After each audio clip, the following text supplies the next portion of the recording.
अस्सलाम वालेकुम। वालेकुम अस्सलाम वरहमतुल्लाहि वबरकातुह। हमने पिछले सेशन में सूरह आले इमरान की आयत नंबर 181 और 182 ली थी और उन पे गुफ्तगू शुरू करी थी, लेकिन वक्त कम होता जा रहा था और बात लंबी थी, लिहाजा हमने उसको रोक दिया था। और इंशाल्लाह आज के सेशन में वो बात हम मुकम्मल करेंगे, आयत 181 और 182 की। तो मेरे ख्याल में तारिक साहब एक दफ़ा आप उन दोनों आयतों को पढ़ के तर्जुमा बता दीजिए ताकि रिफ्रेश हो जाए सबके जहन में। जी बेहतर है।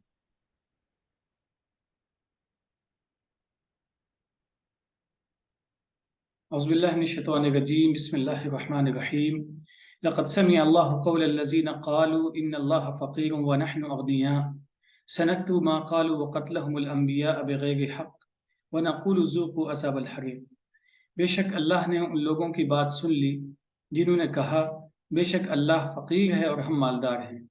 हम जल्दी ही यकजा कर देंगे जो कुछ उन्होंने कहा और उनका अंबिया के पैगाम को नाहक बेअसर करने की कोशिश करना, और हम बरोज़ क़यामत कहेंगे, आग में जलने का अज़ाब चखो।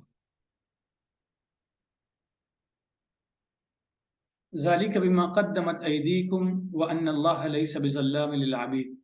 वो अज़ाब तुम्हारे अपने अमाल की वजह से होगा और बेशक अल्लाह बंदों पर जुल्म नहीं करता।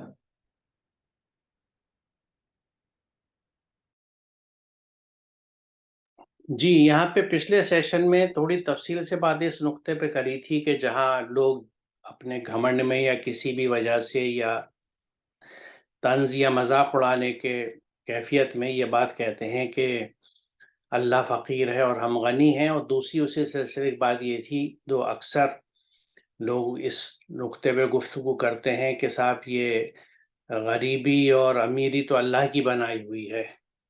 तो उस नुक्ते पे बात करी थी कि ये दुनिया जो है और इसका जो सिस्टम इस वजह से हम देखते हैं, ये इंसान का बनाया हुआ है, अल्लाह का ऐसा नहीं था।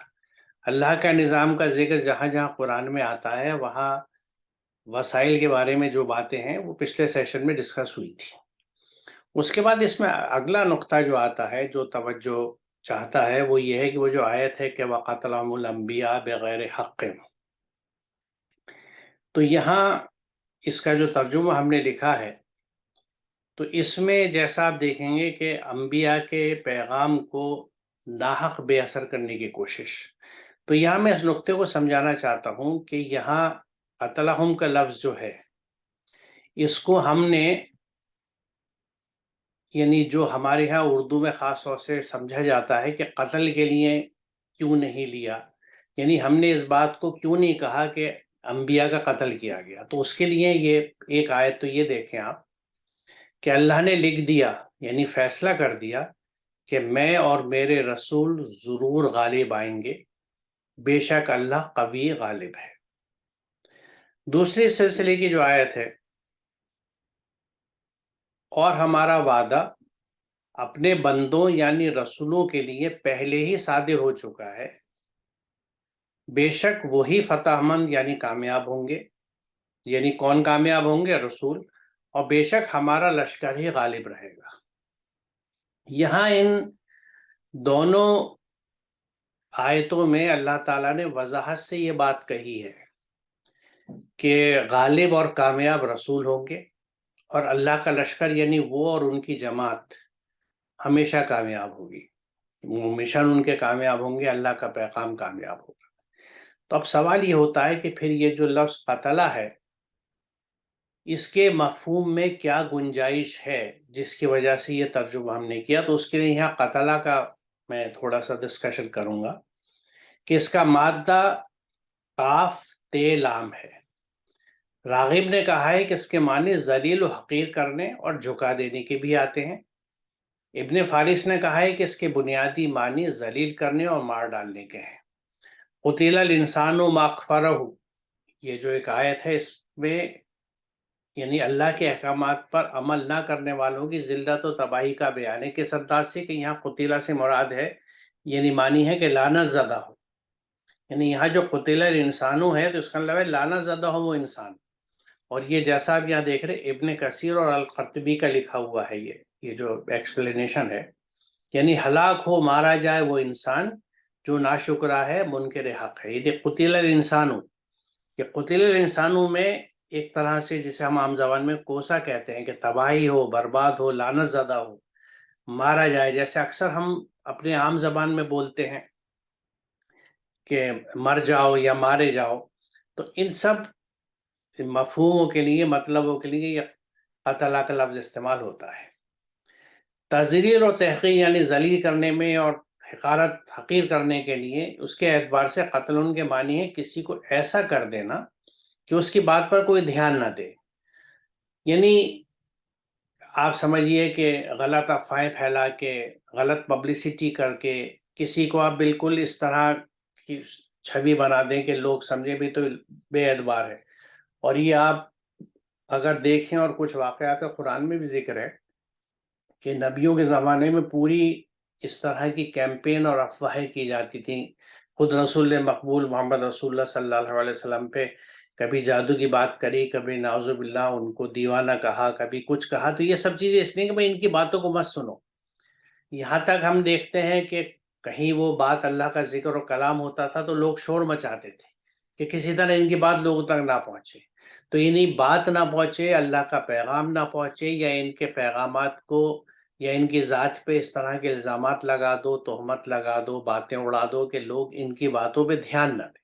تو یہ پوری کوشش جو ہوتی تھی، اس کو عربی کے لفظ قتلہ میں سمیٹا جاتا ہے، یعنی اس کی کوئی پرواہ نہ کرے، اس کا کچھ اثر باقی نہ رہے، وہ انفیکٹو ہو جائے، یعنی بے اثر ہو جائے وہ چیز۔ تاج العروس میں اس بات کی وضاحت یوں کی گئی ہے کہ قتلہ شرابہ کے معنی ہے شراب میں پانی ملا کر اس کے نشے کو، اس کی تیزی کو ختم کر دیا، ہلاک کر دیا۔ تو یہاں پہ بھی قتلہ کا لفظ جو ہے وہ کسی چیز کے اثر کو ختم کرنے کے لیے استعمال ہوا ہے۔ پھر سورہ نساء میں ہم دیکھتے ہیں کہ ایک دوسرے کے مال ناحق نہ کھاؤ، اور اس کے بعد ہے وَلَا تَقْتُلُوا أَنفُسَكُمْ، یعنی اس طرح اپنے آپ کو یا اپنے نفس کو ہلاک نہ کرو۔ اب یہاں پہ قتلہ اگر جسمانی ہلاکت کے معنی میں ہم لیتے ہیں تو وَلَا تَقْتُلُوا أَنفُسَكُمْ مطلب ہوا کہ اپنے آپ کو قتل مت کرو۔ تو اپنے آپ کو کون قتل کرتا ہے؟ اور نہ کوئی اپنے آپ کو قتل کرنے کی بات کی جائے گی۔ کیا ہوگا کہ اپنے اس نفس کو یا اپنی ذات کو، اپنی شخصیت کو ہلاکت میں مت ڈالو، اسے ہلاک نہ کرو۔ تو یہ تھوڑی وسعت بیان کرتی ہے کہ لفظ قتلہ کا کیا مفہوم ہے۔ تو یہاں پہ اسی لیے یہ بات کہی گئی ہے کہ جن نبیوں کی بھی بات آپ کریں کہ ان کے پیغامات کو انہوں نے ناحق کا لفظ اس لیے استعمال ہوا کہ نہ تو ان کو اس کا حق تھا، اور نہ ان کی بنیاد حق پہ قائم تھی کہ وہ ان کے پیغامات کو یا ان کی شخصیت کو دبانے یا مجروح کرنے کی کوشش کرتے۔ اور ان کے اس اعمال کی وجہ سے یہ بات کہی گئی ہے 181 کے آخر میں کہ بروز قیامت ان سے یہ بات کہی جائے گی کہ اب تم آگ میں جلنے کا عذاب چکھو۔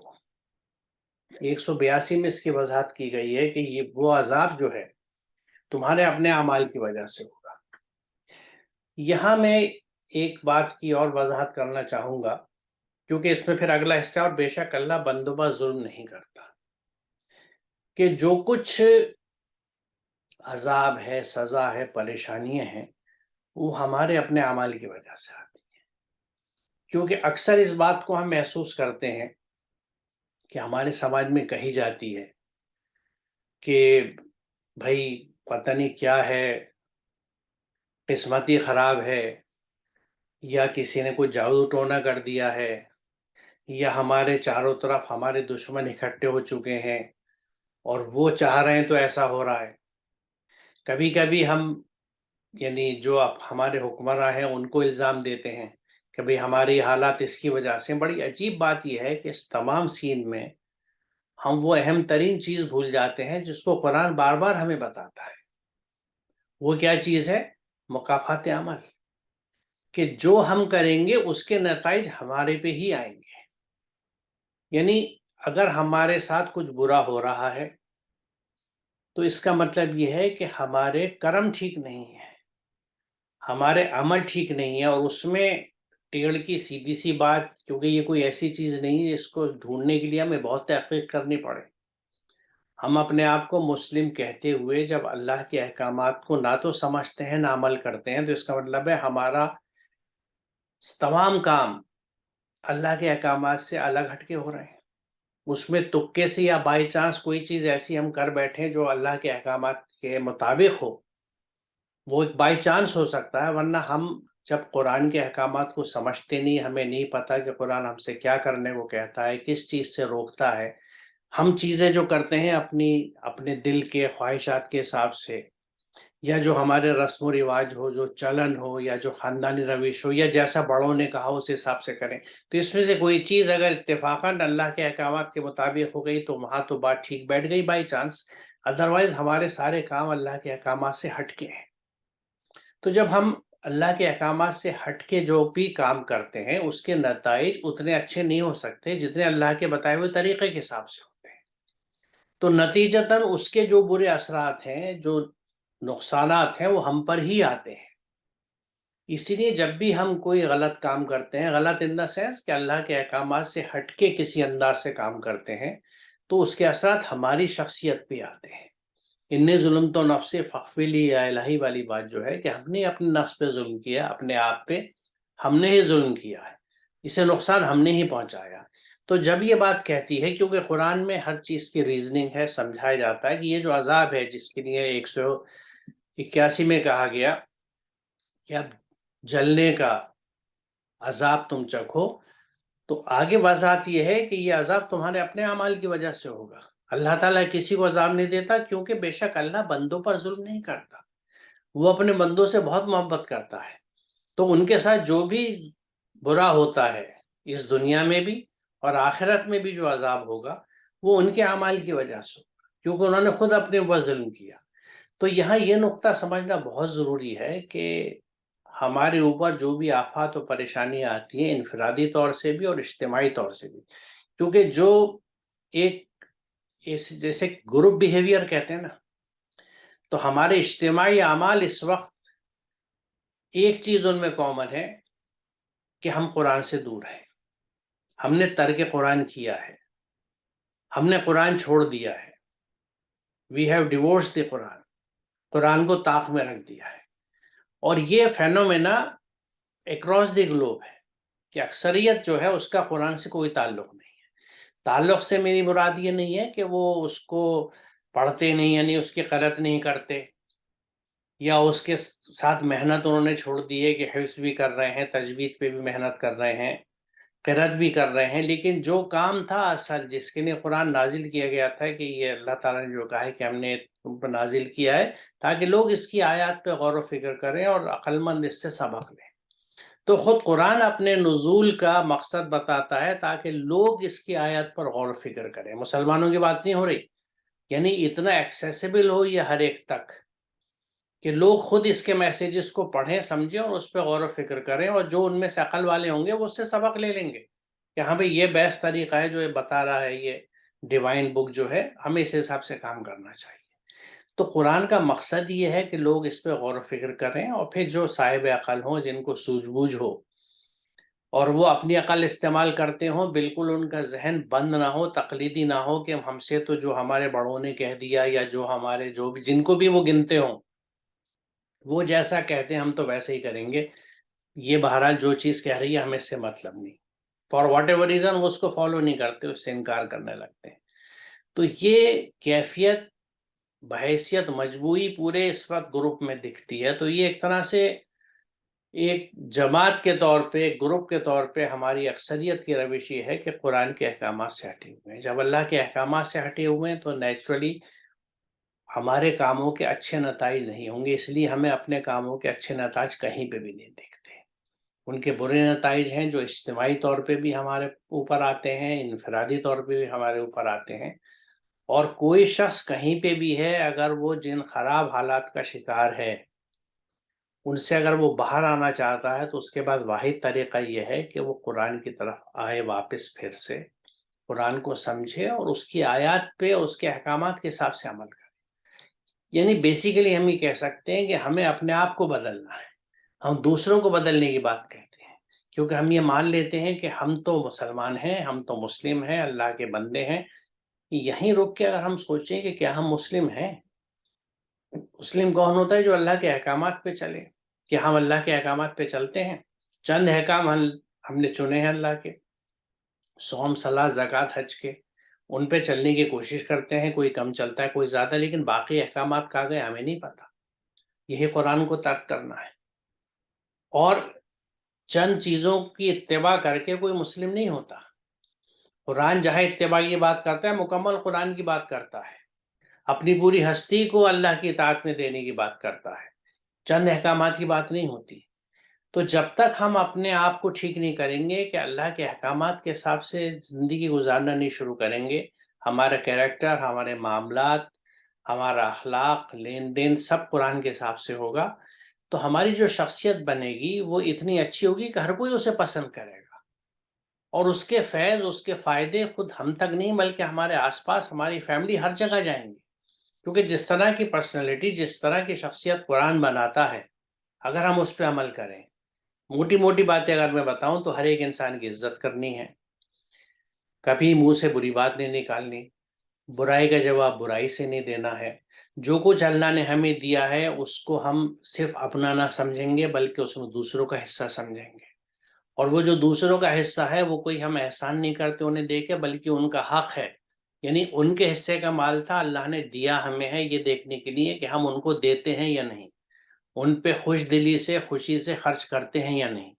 اور اس میں یتیم، مسکین، مسافر، بے گھر، ہر طرح کے یعنی جو ہیو ناٹس ہیں، ڈیپرائیوڈ لوگ ہیں، مارجنائز لوگ ہیں، جن کے پاس وہ سب کچھ نہیں ہے جو ہمارے پاس ہے، وہ سب اس کیٹیگری میں آتے ہیں، irrespective of religion and cost every thing. یعنی کوئی فرق نہیں پڑتا کہ ان کا مذہب کیا ہے، ان کا رنگ کیا ہے، کس زبان کے ہیں، وہ مستحق ہیں، ضرورت مند ہیں. تو ہم اگر مسلمان ہیں تو ہمارے اوپر ذمہ داری ہے کہ ہمارے پاس جو کچھ ہے ان کے ساتھ شیئر کریں، ہمیشہ اچھا بولیں گے، ہم احسان کی روش رکھیں گے، یعنی we are doers of good, we will always be doing good to others. دوسروں کے ساتھ ہمیشہ اچھا کرتے ہیں، اسی کو احسان کہا جاتا ہے. جہاں کہیں بھی امبیلنس ہے، تفریق ہے، فرق ہے، ہم اس کو ٹھیک کرتے ہیں، چاہے وہ امبیلنس جینڈر کا ہو، لٹریسی کا ہو، کسی بھی چیز کا ہو، اکنامک ہو، کیونکہ اس کو ریسٹور کرنے والا مسلم ہوگا، کیونکہ اللہ کا حکم بھی اور پوری نیچر میں ہم دیکھتے ہیں کہ کس طرح سے بیلنس ہے. امبیلنس نہیں ہوتا کہیں پہ بھی. ہم کیمسٹری جب پڑھتے ہیں تو ایکویشنز بھی ہمیں بیلنس ملتی ہے، اور امبیلنس ہوتا ہے تو ہم بیلنس کرتے ہیں ان کو. تو یہ چیزیں ہیں جو مسلمان میں ہونی چاہیے، جو مسلمان کا کردار بناتی ہے. اور آپ سمجھ لیجئے جو شخص اس طرح کا ہوگا، جو لوگ، جو گروپ اس طرح کے ہوں گے، ان سے کسی فائدہ نہیں ہوگا. اور اتنے اچھے اعمال اور گڈ ڈیڈس کے بعد اس کے اچھے نتائج ان کے اوپر آئیں گے، نہ وہ اس دنیا میں سفر کریں گے نہ آخرت میں سفر کریں گے. تو یہ پوائنٹس ہیں، کیونکہ ہم پریشانیوں کا رونا بہت روتے ہیں. ہماری ایک اجتماعی پہچان یہ بھی ہے کہ ہم شکایت کرتے ہیں، احتجاج کرتے ہیں، اور اس کے لیے ذمہ دار ہمیشہ دوسروں کو کہتے ہیں، کبھی اپنے اندر نہیں دیکھتے کہ ہمارے ساتھ ایسا کیوں ہو رہا ہے. یہ بڑی عجیب چیز ہے کہ ہم اللہ پہ اور اس کے خدائی پہ پورا یقین رکھتے ہیں، لیکن ہم یہ سمجھتے ہیں کہ جو کچھ ہمارے ساتھ ہو رہا ہے یہ کچھ لوگ یا کوئی گروپس ہیں جو کر رہے ہیں. ہم یہ کیوں نہیں سوچتے کہ ہر چیز اللہ کی مشیت کے حساب سے ہے. اگر ہم نے کچھ برا کر رکھا ہے تو اس کے برے نتائج ہی ہمارے اوپر آ رہے ہیں. اجتماعی طور سے برا کر رکھا ہے تو اجتماعی طور سے یعنی ہر طرف یہ نتائج آ رہے ہیں، کیونکہ اکثریت نے قرآن کو چھوڑا ہوا ہے. تو لہٰذا یہاں پہ ان دونوں آیتوں سے ہمیں اس بات کو بہت اچھی طرح سمجھ لینا چاہیے کہ یہ دنیا آج جو ہے یہ انسانوں کی بنائی ہوئی دنیا ہے. اس میں جو تفریق نظر آتی ہے، بھید بھاؤ نظر آتا ہے، ڈفرینسز نظر آتے ہیں، مذہب کی بنیاد پہ، زبان کی، کلچر کی، اکنامک، وہ سب انسان کے بنائے. اللہ نے یہ دنیا ایسی نہیں بنائی تھی، اس میں ریسورسز کی صورتحال یہ نہیں تھی، اس میں نفرتیں ایسی نہیں تھیں، اس میں صرف محبتیں تھیں. ہمیں واپس اس کو اسی طرح لانا ہے، اور وہی ہمارا اسلامائزیشن ہوگا، وہی ہمارا مسلمائزیشن ہوگا. میرے خیال میں طارق صاحب آج ہم یہاں روکتے ہیں، جی بہتر ہے. اور انشاءاللہ اگلے سیشن میں اس سے آگے چلیں گے. جی. السلام علیکم. وعلیکم السلام.